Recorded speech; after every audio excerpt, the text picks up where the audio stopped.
Good morning. What is happening, guys? Welcome back to the channel and welcome back to the vlog. It's another beautiful day in Charlotte, North Carolina. In today's video, we are going over all of the things, all of them, so many things that have gone wrong with my F30 in 4 years of ownership. So I've owned this car since 24,000 miles. We are currently sitting at 71,000 miles. So I've put about 46,000 miles on this car in total. And because so many of you have asked me, John, what are all the things that have gone wrong in your F30 since you've owned it? It's a BMW, so it has to be unreliable. Well, today, you guys, I'm gonna tell you everything that has gone wrong in this car since I've owned it. All right, coffee is acquired. Let's head to the spot. You guys already know. Let those burbles rip through all these outlet stores. That's right, folks. We're here.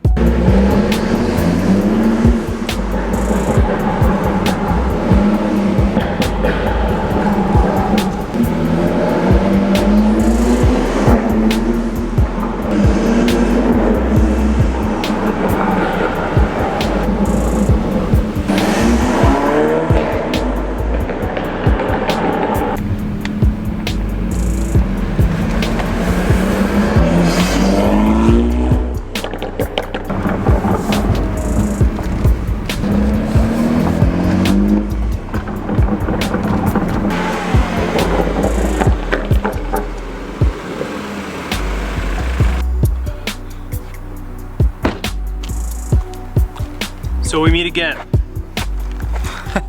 What is happening, guys? I hope you are all having a fantastic, fantastic day. Today we are talking about everything that has gone wrong on my 2013 F30 BMW 328i. So I bought this car with 24,000 miles about 4 years ago. We are currently sitting at 71,000 miles in 4 years of ownership. So I put just under 50,000 miles on the car up to this point. Now, if you just clicked on this video and you are not familiar with this channel at all, you're probably going to assume that there is a laundry list of things that have gone wrong on this F30 BMW since I bought it, because that's just the reputation that BMWs have. People tend to think they're very unreliable, that they break down all the time, but I happen to think that that has a lot to do with how well you maintain your vehicle, what part of the country you live in, what kind of condition those roads are in, and really what style of driving do you do the most on your car. So we're just gonna jump into the list, and it's not gonna take long, because I'll tell you what, it's a really short one. So the first thing that actually went wrong on my BMW, which is kind of a weird and rare one, is the e-brake internals actually malfunctioned and failed. So this car is actually from Wisconsin, Milwaukee, Wisconsin.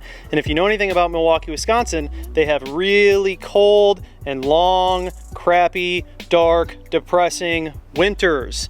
So when I first purchased this car, I was actually parking it outside all winter long. And long story short, what happened was the snow, cold, rain, salt on the roads ended up just corroding the inside of the e-brake internals, which led to my e-brake internals failing. Picture this, you're driving down the road 30, 40 miles an hour, and all of a sudden your car comes to a screeching halt without you doing anything. You didn't hit the brake, you didn't pull the e-brake, but all of a sudden your car comes to a screeching halt. That is exactly what happened to me.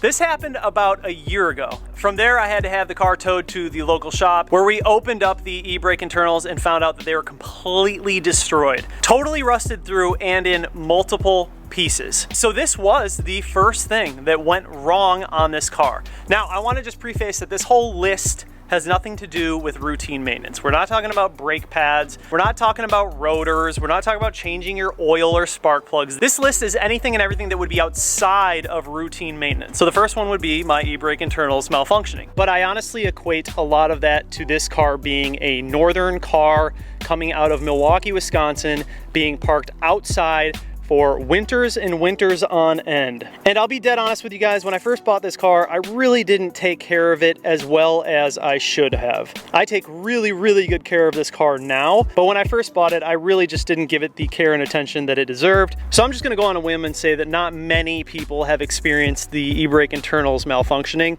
I think that that had more to do with me just living in a very cold state that had a lot of salt on the roads and a very, very long winter. Ever since I relocated to Charlotte, North Carolina, this car has had zero issues with it, and it honestly has performed perfectly on a daily basis. Not to mention that this car is my daily driver. Number 2, the second thing that went bad on this car was my right rear wheel bearing. So when that whole e-brake internal malfunction fiasco happened, we could tell that there was a little bit of play in the wheel. And the way that we figured that out is while the car was on the jack, you could actually shift the wheel back and forth, kind of like in and out. If you pressed on it, it would come in just a very, very small amount, in and out. It had a little bit of play in it, which is a telltale sign that your wheel bearing is bad. So this honestly could have been something that was bad for a while and I just didn't notice it, but I have a sneaky suspicion that the reason that that wheel bearing went bad was because of the e-brake internal malfunction issue that I had. When the car came to a screeching halt, it was really, really hard on the axles. The entire car was going 40 miles an hour and then slam, it stops. I think that it was probably on its way out at some point before that. And then once the e-brake internal malfunction happened, it just kind of set it over the top and it got really bad at that point. You probably could have kept driving on the wheel bearing in the condition it was in, but it certainly is not safe. You don't want to play games with that kind of stuff. Stupid games win stupid prizes. So I wasn't going to press my luck and try and run with a bad wheel bearing. We just went ahead and replaced it while we were doing the e-brake internals. Number 3 and final thing that has gone wrong on my F30 BMW. I know this has been a very long list. Thank you guys for hanging in there with me. This car has just been incredibly unreliable. I'm totally kidding. This car's been amazing. It's my daily driver and I love it. The windshield washer nozzles are clogged. I know, it's detrimental. I probably shouldn't even be driving the car. It's so dangerous, right? All right. All sarcasm aside, the windshield washer nozzles are clogged, and from what I understand, that's a pretty common issue in these cars. The reservoir for the windshield washers has a filter in it, and the filter is very, very sensitive. So if anything gets stuck in that, it then clogs up the windshield washer sprayers. So the nozzles are clogged and I can't really use them. It is something that you can have fixed. I just have not really had time to fix it or have really cared to fix it. It is probably something that I should do. Maybe I should make a video on it for you guys. That'd probably be a good idea. I should probably just make a video on that for you guys and figure out how to do it myself. But being that this is Charlotte, North Carolina, honestly, it rarely rains here. This state is super nice almost all year round. So we really don't get like too much rain, and I don't drive a whole lot. So it hasn't really become an issue for me that is pressing, but I do think I will go ahead and fix it and make a video for you guys. There is one final thing. The blinkers don't work. Yeah, it's weird, right? The blinkers just don't work in this car because BMWs they actually don't come with blinkers. So we don't know how to use those, being that we are BMW drivers. You have to code in the function to use your turn signals because yeah, BMWs, they just don't come with turn signals. So that's probably something that I should fix soon. I just don't want to make all of my other fellow BMW drivers mad because I have blinkers and they don't. That wouldn't be very nice of me. I'm really sorry, guys. I don't know what's wrong with me. I just have way too much sarcasm coming out of me today. This car has blinkers, dude. I use my turn signals all the time. I do think it's really funny though when people are quick to comment like, oh, it's a BMW, it doesn't have turn signals. Do you know how to use the turn signals? Like, yeah, man. I don't think the no turn signal thing has anything to do with BMWs. I think it has more to do with someone just being a bad driver because I see cars all over Charlotte that never use turn signals. So I don't really think that that's something that only BMW drivers do. I think a lot of drivers do it, but BMW drivers just get the flack for it. Anyways, guys, that is my full list. The big 3. I know, there's a lot of things that have gone wrong with this car. And like I said before, this has nothing to do with maintenance. Maintenance is a totally separate issue. Totally separate thing. Oil changes, brakes, spark plugs, those kind of things are normal in any car. You gotta take care of that regardless of what car you drive. So that does not fall in this video. But I just want to cap this video off with saying this is my daily driver. I absolutely love this car. It has been extremely reliable. I do all types of driving, spirited, chill, granny, aggressive. Something else that I want to add is so many people are terrified of the timing chain issue in these cars. So many people think that their car is just going to grenade. If you are at 70,000 miles and you don't hear a whining or any signs that maybe that timing chain guide has already cracked or that it's about to go, I think you're gonna be fine. I honestly don't think it's something that you need to change out.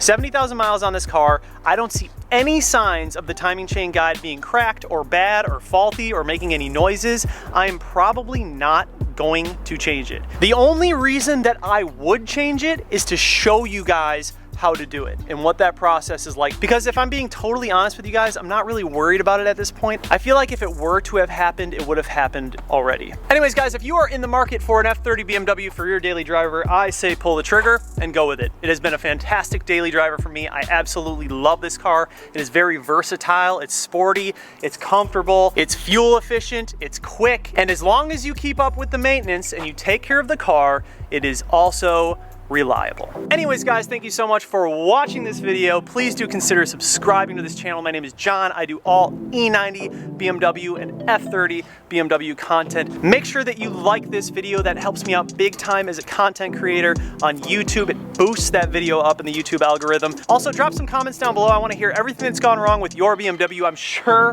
there's going to be a lot of people commenting about all these things they've had gone wrong on their BMWs. I'm just putting out everything from my experience, guys. Make sure you guys hit that bell notification. Just like that, this video is over. I'm out. Peace.